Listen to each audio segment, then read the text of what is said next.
복근 끝몽유도 운동. 몽유도운도의 그 배경을 조금 폭넓게 바라보면 어떨까라는 생각을 가져봤습니다. 그래서 실제 몽유도운도에는 정확하게 드러나지 않지만 살짝 상상력을 동원을 해서 네 사람이 만나는 장면, 이야기하는 내용 등으로 이렇게 얘기를 꾸며봤는데, 네 사람은 안평대군, 수양대군, 강의안, 강인명 이렇게 네 사람. 네 사람은 어떤 관계냐? 일단 심온이라는 어, 세종 어, 세종이 임금이 됐을 당시에 이제 영의정으로 올랐던 태조 이성계가 조선을 이제 창건할 때 신덕부의 오영제 중에 셋째인가? 하여튼 그 심온의 딸이 큰딸이 소나무 승명대군의 아, 부인이었고 그리고 아마 둘째나 셋째가 강석덕의 부인이 됩니다. 강석덕이 누구냐? 바로 강희안과 강희명의 아버지다. 근데 강석덕이 안평대군의 그 찬십, 찬문에 이제 그 시문을 써요. 그러면 어떤 관계냐? 그러니까 쉽게 말하면 이모부가 이제 그 외조카가 되겠죠. 조카를 위한 외조카를 위한 아, 그림에 이제 찬시 찬문을 쓴다 이렇게 되는 거고.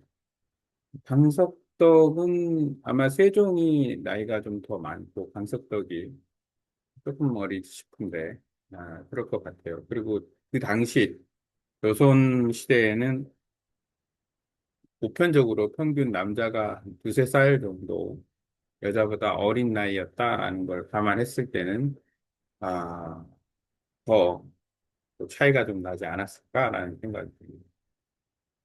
어쨌든 그런 관계로 해서 이 네 사람이 좀 어울릴 수 있는 여지가 있다라는 게 소설적 관점이고, 그렇다면 과연 이 사람들은 나이 차이가 어떤가?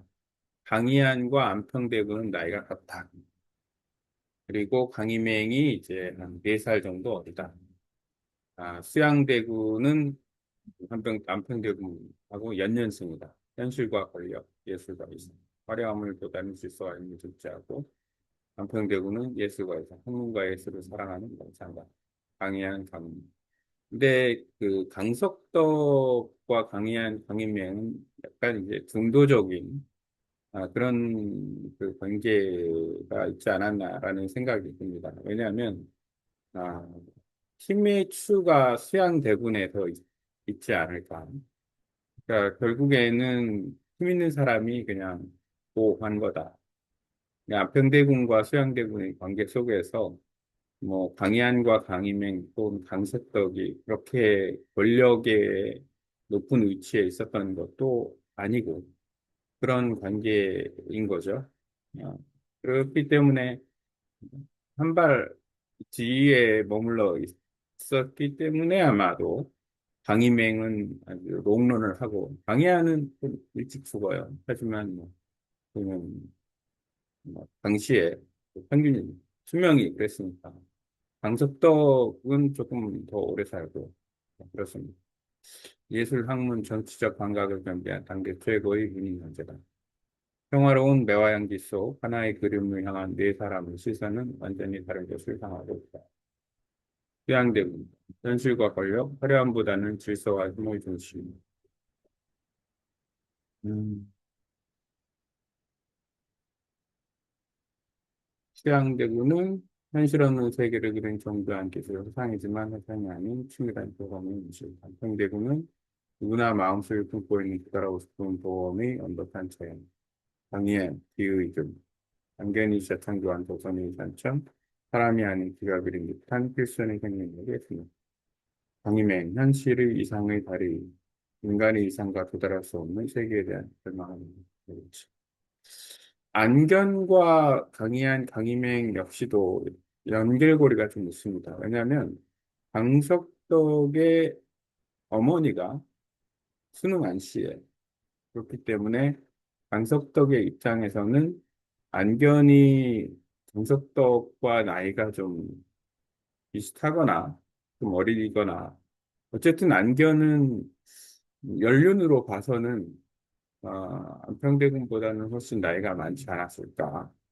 그렇기 때문에 강석덕과도 안견이 서로 친분이 있을 확률이 높죠. 왜냐하면 친분이 어쨌든 안견이 순응한 씨라고 본다면 결국 어머니하고 같은 어떤 관계에 뭐 직접적인 친족 관계는 아니더라도 그냥 성씨만 같아도 당시에는 뭐 약간의 어떤 인적 관계, 인적 네트워크가 될 수도 있었으니까 그런 느낌이 좀 있지 않나 생각이 좀 생각을 좀 해봅니다.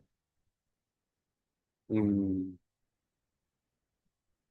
그렇다면은 안견의 아들인 안소희 역시 이 사람들의 자녀, 자제와 연관성이 좀 있을 수도 있다라는 상상도 해볼 수 있는 거고. 하지만 에스파게도 안평대군이 6년 후에 아, 죽게 되는, 사약을 먹고 죽게 되는데, 안평대군의 자손 중에 두 아들은, 그러니까 안평대군의 자손에 대한 얘기는 명확하지는 않은데, 그래서 두 아들이 죽게 된다. 근데 어떻게 살아갔는지 이 부분은 정확하지 않습니다. 하지만 다른 사람들은 뭐 기록에 있으니까. 아, 수양대군은 현실적으로 적성에 살면 도움이 되지 않다. 세상은 펄과 법으로만 다스려지지 않습니다. 때로는 꿈이 사람을 움직이기도 한다. 왜 이야? 이건 뭐 수정적 질서, 인과 감동진 무형의 힘을 쓰는 교육관의 스펙트럼, 다음 세대를 어떻게 기를 것인가? 엄격한 교육과 훈련, 수양대군, 기본 엄격한 훈련이 그런 정확해야 하고 얘는 흐트러짐이 없어야 한다. 통제와 규칙 강조, 이해와 자연적 섭리, 강의안과 강의는 단순한 암기가 아니라 이해가 중요하다. 자연을 보고 느끼며 그 속에서 도를 깨닫게 해야 한다. 이치와 깨달은 감, 자율과 꿈의 발견, 안평대군. 자신의 꿈을 찾기를 바란다. 무엇을 보고 감동하는지 아는 것이 더 중요하다. 감성과 자아 실현의 감동. 엇갈린 네 개의 궤적, 예술관, 교육관, 궁극적 지향, 휴양대군, 현실에 무용한 화상, 엄격한 규율과 정확성, 현실 권력과 흔들림 없는 질서, 안평대군, 내면의 꿈과 이 사냥, 감동의 경험과 스스로의 꿈, 도원의 현실화, 강의한, 자연의 교와서 창조, 암기가 아닌 본질적이의 흥미적 비교, 주체적 상, 이상과 현실이 있는 다른 자연 속에서 도의 깨달아 세계화에서 소설 속의 이야기고, 아, 현실 권력 이상에서 수양 안편, 강의한 편. 강의한 강의명은 수양 쪽에 조금 더 가 있다고 봐야 되는데, 그건 조금 그렇습니다. 되게 좀,